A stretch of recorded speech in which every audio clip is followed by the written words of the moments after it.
नमस्कार दोस्तों, एनएस ज्योतिष में आपका फिर से स्वागत है। आज हम बात करेंगे कन्या लग्न यानी कि वर्गो एस्टेंडेंट का अप्रैल 2025 आपके लिए कैसा रहेगा, ये हम लोग जानेंगे।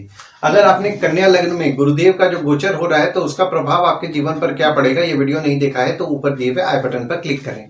देखिए, ये वाला जो भाव होता है इस भाव को लग्न भाव कहते हैं। इस भाव पे अगर 6 नंबर लिखा हुआ है तो ये कन्या लग्न वाले जातकों की पत्रिका है। आइए देखते हैं शुरुआती तौर पे कौन कौन से ग्रह आपके किस किस भाव में बैठे हुए हैं। तो केतु आपके लग्न में बैठे हुए हैं, राहु शुक्र बुध सूर्य और शनिदेव आपके 7वें भाव में बैठे हुए हैं, गुरुदेव आपके 9वें भाव में बैठे हुए हैं और मंगल आपके 10वें भाव में बैठे हुए हैं। लग्न पे आपके केतु विराजमान है। तो यहाँ पे देखिए, ऑकल्ट संबंधित चीजों में आपकी रुचि बढ़ी हुई होगी 30 अक्टूबर 2023 से। और मंगल की दृष्टि भी आपके लग्न पे 21 जनवरी से पड़ रही है। तो यहाँ पे देखिए, आपको क्रोध ज्यादा आ रहा होगा, आपको आपके क्रोध पे नियंत्रण रखना था। वैसे भी देखिए, यहाँ पे जब मंगल की दृष्टि जब आपके लग्न से 3 अप्रैल से हटेगी तो यहाँ पे देखिए, जो आपको क्रोध ज्यादा आ रहा था उसमें आपको सुधार देखने मिलेगा। शनिदेव की दृष्टि आपके लग्न पे पड़ रही है। तो यहाँ पे देखिए, आप में आलस्य थोड़ा बड़ा होगा 29 मार्च से। और गुरुदेव की दृष्टि भी आपके लग्न पे पड़ रही है। तो यहाँ पे देखिए, आपको ज्ञान की प्राप्ति निश्चित तौर पर कराए होंगे गुरुदेव 1 मई 2024 से। नॉलेज आपका बढ़ाए होंगे। और आपके लग्न के स्वामी आपके 7वें भाव में विराजमान है। तो आपकी स्पाउस को लेकर के आपका फोकस रह रहा होगा, आपके भागीदार को लेकर के आपका फोकस 27 फरवरी से रह रहा होगा।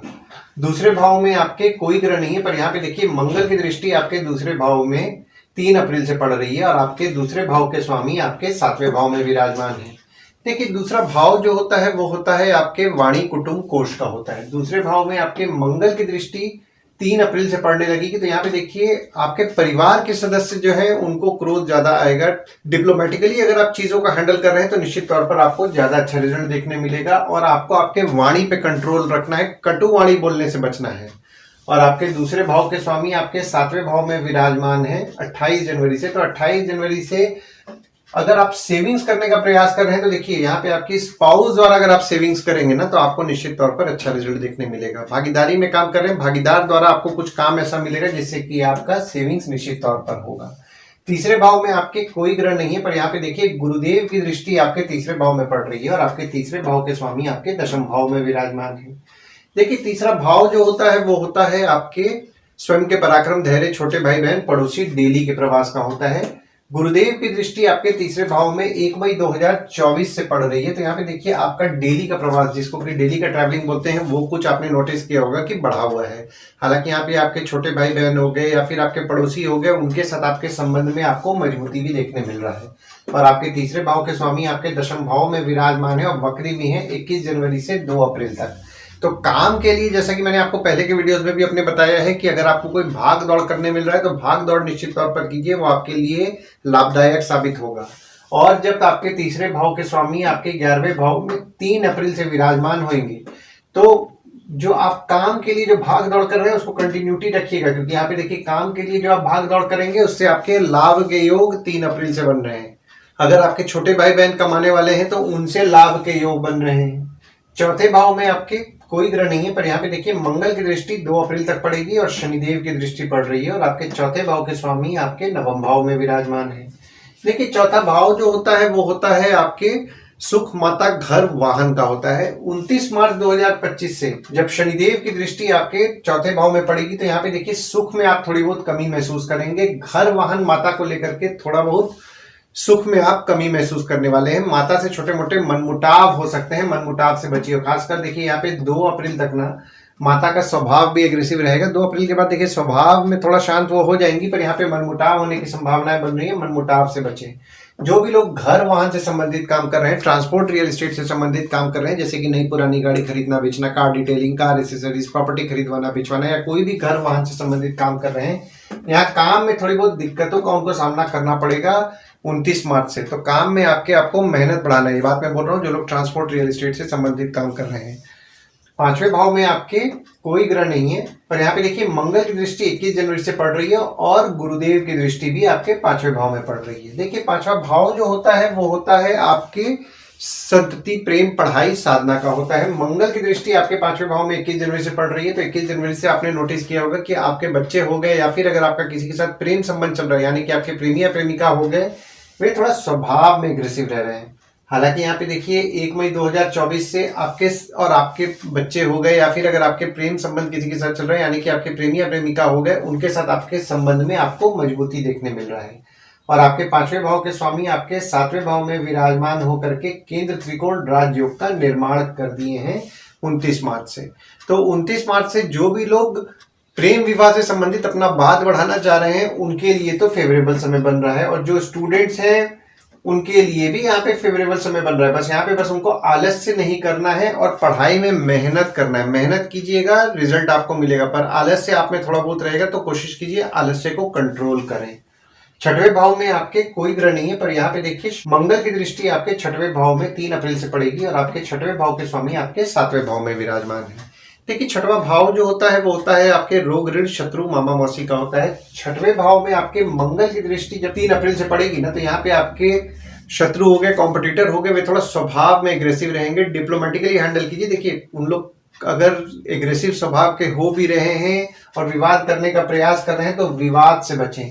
हालांकि यहाँ पे देखिए आपके 7वें भाव के स्वामी आपके 8वें भाव में विराजमान है, तो आपकी स्पाउस हो गए या फिर आपके भागीदार हो गए, आपके शत्रु या कॉम्पिटिटर का नाश करने में उनका आपको मदद निश्चित तौर पर मिलेगा। और अगर आप कोई काम आपके मामा मौसी के साथ भागीदारी में शुरू करना चाह रहे हैं तो यहाँ पे देखिए उसके लिए भी यहाँ पे फेवरेबल समय बन रहा है। 7वें भाव में आपके राहु विराजमान है, शुक्र विराजमान है, बुध विराजमान है, सूर्य विराजमान है और शनिदेव विराजमान है, और आपके 7वें भाव के स्वामी आपके 9वें भाव में विराजमान है। देखिए 7वां भाव जो होता है वो होता है आपके स्पाउस भागीदार का होता है। राहु आपके 7वें भाव में विराजमान है 30 अक्टूबर 2023 से। तो 30 अक्टूबर 2023 से आपने नोटिस किया होगा कि आपके स्पाउस हो गए, भागीदार हो गए, वे थोड़ा स्वभाव में एग्रेसिव रह रहे हैं और उनके स्वभाव में जिद भी बढ़ा है। हालांकि देखिए यहाँ पे आपके 7वें भाव में लक्ष्मी नारायण योग और बुधादित्य योग का भी निर्माण हो रहा है, और शुक्र द्वारा भी आपके पत्रिका में यहाँ पे केंद्र त्रिकोण राजयोग का निर्माण हो रहा है। तो देखिए एक तरफ शनिदेव द्वारा केंद्र त्रिकोण राजयोग बन रहा है, एक तरफ शुक्र द्वारा भी केंद्र त्रिकोण राजयोग का निर्माण 28 जनवरी से आपके पत्रिका में हो रहा है। तो आपकी स्पाउस अगर आपके काम में मदद करती हैं तो वे आपके लिए भाग्यशाली साबित रह रही हैं। अगर आप भागीदारी में काम कर रहे हैं तो यहाँ पे देखिए भागीदार भी आपके लिए अच्छे सहायक रह रहे हैं। और यहाँ पे देखिए लक्ष्मी नारायण योग का तो निर्माण हो रहा है, बुध आदित्य योग का भी आपके पत्रिका में निर्माण हो रहा है। हालांकि यहाँ पे देखिए आपकी स्पाउस को लेकर के आपके कुछ ना कुछ खर्चे बढ़े हुए होंगे 13 मार्च से, और यहाँ पे देखिए 13 अप्रैल तक स्पाउस को लेकर के खर्चे बढ़े रहेंगे। भागीदारी में काम कर रहे हैं, भागीदार को लेकर के कुछ ना कुछ आपके नोटिस किया होगा कि आपके खर्चे 13 मार्च से 13 अप्रैल के बीच में बढ़े हुए हैं। और अगर आप भागीदारी में काम कर रहे हैं या आपकी स्पाउस के साथ काम कर रहे हैं तो यहाँ पे देखिए आपको यश की प्राप्ति भी उनके द्वारा होगी। 8वें भाव में आपके सूर्य 14 अप्रैल को विराजमान है और चंद्रमा 1, 27 और 28 तारीख को विराजमान है। देखिए 8वां भाव जो होता है वो होता है आपके आयु, जीवन, मृत्यु, अचानक धन लाभ, ससुराल का होता है। 8वें भाव में जो आपके सूर्य 14 अप्रैल से विराजमान हो रहे हैं, यहाँ पे सूर्य द्वारा आपके पत्रिका में विपरीत राजयोग का निर्माण हो रहा है। तो यहाँ पे देखिए आप खर्च कम करेंगे 14 अप्रैल से, और अगर आप विदेश जाने का भी प्रयास कर रहे हैं तो यहाँ पे देखिए 14 अप्रैल से काम में आपके थोड़े बहुत बाधाएं आपको देखने मिलेंगी।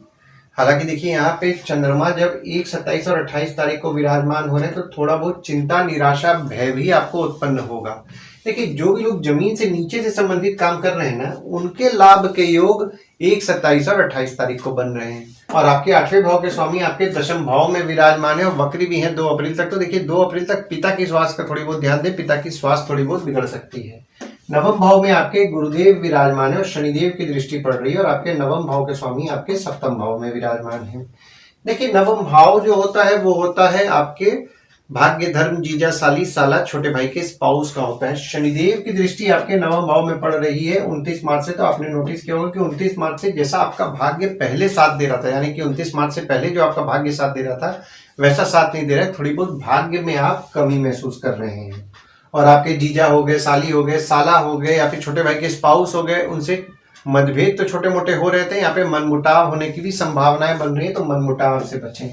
10वें भाव में आपके मंगल विराजमान है और आपके 10वें भाव के स्वामी आपके 7वें भाव में विराजमान है। देखिए 10वां भाव जो होता है वो होता है आपके बॉस, पिता, काम, ऑफिस का होता है। मंगल आपके 10वें भाव में विराजमान है और वक्री भी है 21 जनवरी से 2 अप्रैल तक। तो यहाँ पे आपके बॉस हो गए, पिता हो गए, थोड़ा स्वभाव में एग्रेसिव स्वभाव के रहेंगे, विवाद होने की संभावनाएं बन रही है, विवाद से बचें। हालांकि देखिए आपके लिए सपोर्टिव रहेंगे, बॉस, पिता से आपको हिम्मत मिलेगा, पर छोटे मोटे विवाद भी हो सकते हैं, तो विवाद से बचें। 11वें भाव में आपके मंगल 3 अप्रैल को विराजमान होंगे और आपके 11वें भाव के स्वामी आपके 8वें भाव में 1, 27 और 28 तारीख को विराजमान है। देखिए 11वां भाव जो होता है वो होता है आपके आय यानी कि इनकम, दोस्त, पहचान के लोग, कम्युनिकेशन, बड़े भाई बहन का होता है। 11वें भाव में आपके मंगल जब 3 अप्रैल से विराजमान होंगे तो यहाँ पे देखिए काम के लिए अगर आपको भाग दौड़ करने मिल रहा है तो उससे आपके लाभ के योग तो 3 अप्रैल से निश्चित तौर पर बना रहे हैं। वैसे भी देखिए आपके काम में आपको पॉजिटिव रिजल्ट ही देखने मिल रहा था 21 जनवरी से, और यहाँ पे देखिए 3 अप्रैल से आपके लाभ के योग भी बन रहे हैं। हालांकि यहाँ पे देखिए आपके बड़े भाई बहन हो गए, दोस्त हो गए, पहचान के लोग हो गए, वे थोड़ा स्वभाव में एग्रेसिव रहेंगे, छोटे मोटे मनमुटाव होने की संभावनाएं बन रही हैं, मनमुटाव से बचें। और यहाँ पे देखिए मंगल जो आपके 11वें भाव में विराजमान हो जा रहे हैं वे नीच के हो जा रहे हैं।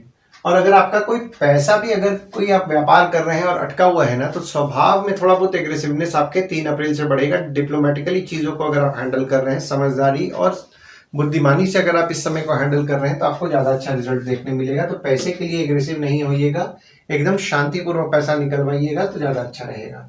12वें भाव में आपके कोई ग्रह नहीं है, ना ही किसी ग्रह की दृष्टि पड़ रही है, और आपके 12वें भाव के स्वामी आपके 7वें भाव में विराजमान है। देखिए 12वां भाव जो होता है वो होता है आपके खर्च, जेल, फॉरेन, हॉस्पिटल, मोक्ष का होता है। तो 12वें भाव के स्वामी आपके 7वें भाव में जब 13 मार्च से लेकर के 13 अप्रैल तक विराजमान है तो यहाँ पे आपके स्पाउस को लेकर के खर्चे बढ़ाएंगे। अगर आपकी स्पाउस विदेश जाने का प्रयास कर रही है तो उनके लिए फेवरेबल समय 13 मार्च से 13 अप्रैल के बीच में बन रहा है। अपने प्रयास को उनको बोलिए बढ़ाने को, उनसे उनको निश्चित तौर पर पॉजिटिव रिजल्ट देखने मिलेगा। और वहीं जब आपके 12वें भाव के स्वामी आपके 8वें भाव में विराजमान 14 अप्रैल से होंगे तो यहाँ पे देखिए आपके जो खर्चे हैं, खर्चों को आप कंट्रोल करेंगे 14 अप्रैल से। दवाई, हॉस्पिटल संबंधित किसी चीज से आप परेशान हैं तो उसमें भी आपको 14 अप्रैल से सुधार देखने मिलेगा। तो ओवरऑल अगर मैं देख रहा हूं ना अप्रैल का महीना, तो देखिए अप्रैल के महीना में आप काम के लिए जो आप भाग दौड़ करने मिल रहा है तो भाग दौड़ कीजिए और उससे आपको निश्चित तौर पर लाभ होने वाला है। हालांकि यहाँ पे देखिए जो भी लोग घर वहां से संबंधित काम कर रहे हैं, ट्रांसपोर्ट, रियल एस्टेट से संबंधित काम कर रहे हैं, काम में थोड़ी बहुत बाधाएं उनको देखने मिलेंगी और नसीब भी जैसा साथ दे रहा था वैसा साथ नहीं देगा। भाग्य साथ देगा पर थोड़ा देरी आपके भाग्य साथ देने में करेगा, यानी कि उस समय जब आप एक्सपेक्ट करेंगे आपका भाग्य साथ नहीं देगा।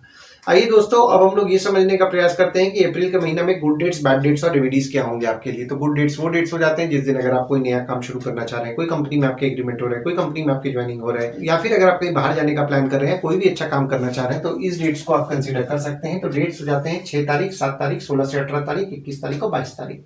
वही बैड डेट्स में अगर आप कहीं बाहर जाने का प्लान कर रहे हैं, कोई कंपनी में आपके एग्रीमेंट हो रहा है, कोई कंपनी में आपकी ज्वाइनिंग हो रहा है, या फिर अगर आप कोई नया सामान खरीदना चाह रहे हैं, कोई भी अच्छा काम करना चाह रहे हैं तो इस डेट्स को आप अवॉइड कीजिए। तो डेट्स हो जाते हैं 8 से 10 तारीख, 23 तारीख, 24 तारीख, 27 तारीख और 28 तारीख। इस डेट्स को आप कहीं लिख के रख लीजिए ताकि आपके ध्यान में रहे। और उपाय में आपको देवी की पूजा नियम पूर्वक करना है। शुक्रवार के दिन देवी के मंदिर जाएं, अर्गला स्तोत्रम का पाठ करें और शनिदेव को नियम पूर्वक शनिवार के दिन तेल चढ़ाएं और तेल चढ़ाते समय ओम शं शनिश्चराय नमः का जाप करें। नीडी पीपल की मदद आप रेगुलर बेसिस पे करें और साईं बाबा और दत्त भगवान के, अगर आप मंदिर जा रहे हैं, साईं बाबा और दत्त भगवान की उपासना कर रहे हैं तो आपको अच्छा लाभ होगा। आशा करता हूं इस वीडियो में दी हुई जानकारी आपको पसंद आई होगी। अगर आप हमें YouTube पे देख रहे हो और ये वीडियो आपको पसंद आया हो तो इस वीडियो को लाइक कीजिए, चैनल को सब्सक्राइब कीजिए और नोटिफिकेशन बेल जरूर दबाइए। और अगर आप हमें फेसबुक पेज पे देख रहे हैं तो फेसबुक पेज को लाइक कीजिए और फॉलो कीजिए। धन्यवाद दोस्तों, कल फिर मिलेंगे एक नए वीडियो के साथ।